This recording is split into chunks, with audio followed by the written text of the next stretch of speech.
The future of Kevin Lisby has been in the spotlight recently. Ipswich want the loanee back in January and how they could do with him. Another 2 goals for Colchester in their 2-1 win over Walsall takes his tally to 8 this season. The U's stay 3rd in League One, while Norwich are in 5th. Paul Lambert says they should aim for automatic promotion and bypass the playoffs following this 1-0 victory at home to Swindon. Chris Martin with the winning goal. Meanwhile, the draw for the first round of the FA Cup paired the Canaries with Poulton Rovers, a team the word Minnows was created for. Just outside Bristol, Poulton are the lowest-ranked team left in the competition, and their reaction to being drawn against Norwich in the first round was what the FA Cup is all about. Elsewhere, Colchester have another potential banana skin of a tie at Bromley, while Southend, who lost 2-1 to Carlisle on Saturday, are on the road at Gillingham. And if Lowestoft can beat Gloucester in a 4th qualifying round replay tomorrow, then they get a chance to slay the Dragons of Wrexham. Ben McCauley, BBC Look East.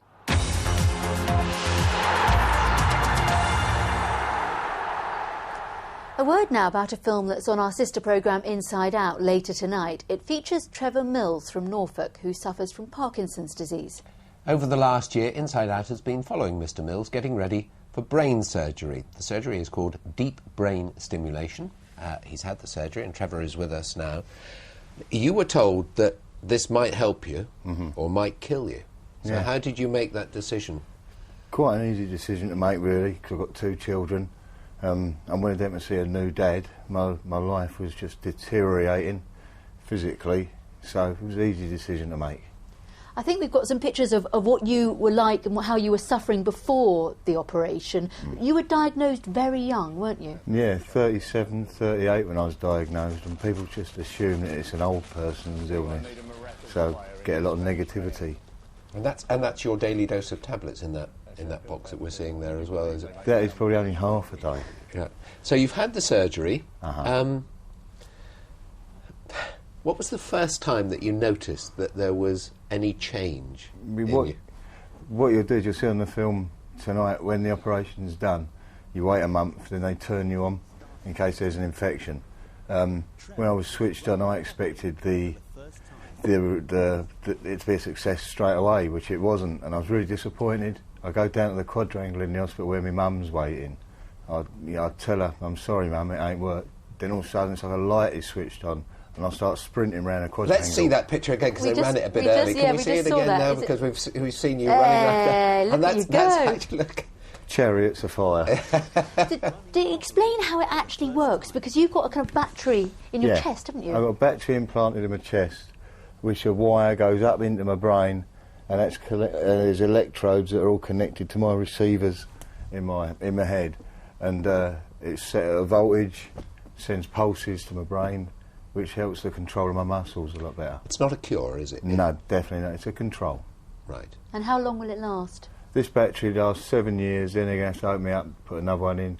But, you know, the way medical science is going, there's every chance I could have one that lasts 20 years by the time that one runs out. But, you know, when you came in and sat down, we asked you to put the microphone up inside your jumper. You couldn't have done that before, could you? No, I couldn't hold a pen, I couldn't carry a cup of tea across the room.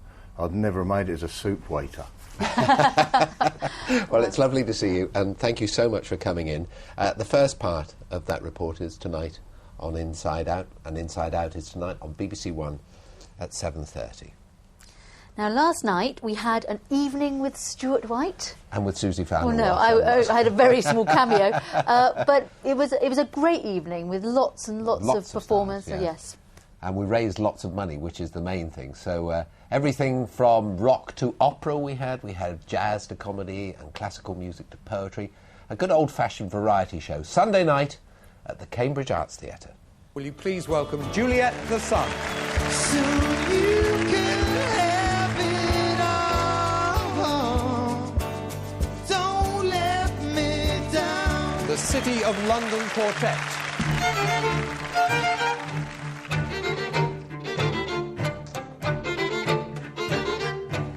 Ladies and gentlemen, please welcome Neil Innes. You've been with Monty Python at the Royal Albert Hall. Yes. I came on with a sombrero and a moustache and I waved some maracas and came on as a Mountie and sang Lumberjack. I'm a lumberjack and I'm okay. Yeah.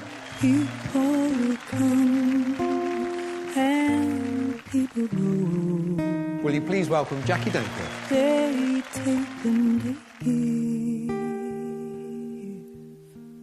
give, build you up, but sometimes they'll let you down.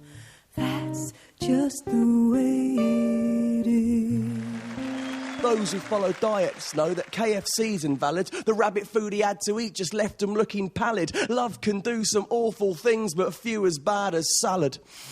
Luke Wright. Meow, meow, meow, meow, wow, wow, wow, wow, wow, wow, meow. The Opera Babes. I'm campaigning, and I want your votes this evening, that we all go back to the Mancini. And I thought we might get Stuart to put the Mancini on. Ben Thapper.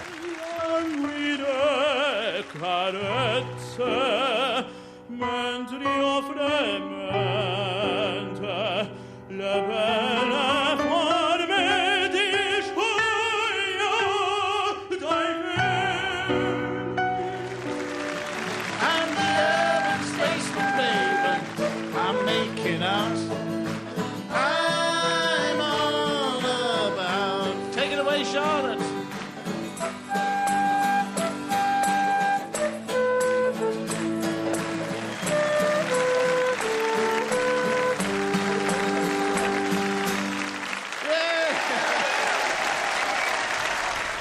It really was a good evening, wasn't It was a great evening, And yes. thank you to everybody who turned out to watch it. And particular thanks to all of those people who took part, because nobody got paid. All of those artists appeared free of charge just to raise money for children in need. And we've just tell the story of Ben Thapper. Yes. Because Ben Thapper was in Scotland on Saturday night. Then he flew to Ireland to put his name down to run in the marathon. Then flew back to perform with us in Cambridge last night. And then flew back to Dublin to run in the marathon today. Now, that's Unbelievable commitment, isn't effort, it? yeah. We had a great time, and thank you very much.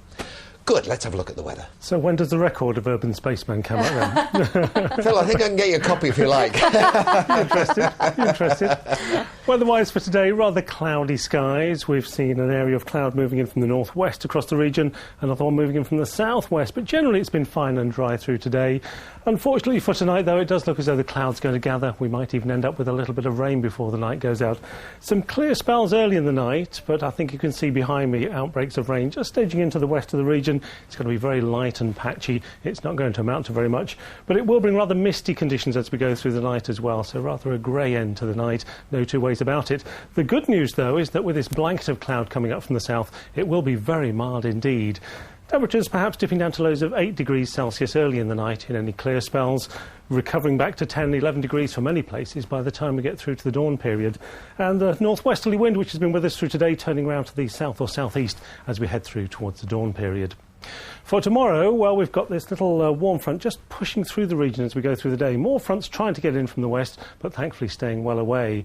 So in general terms, it's not looking too bad for tomorrow. It will be a rather grey, misty start to the day, but as you can see, the rain pushes away to the north as we go through the morning, and then in the afternoon, well, the cloud breaking up quite nicely. Some lovely long sunny spells coming through. It's going to be a lovely autumn day for getting out and about wherever you're going to be in the region tomorrow.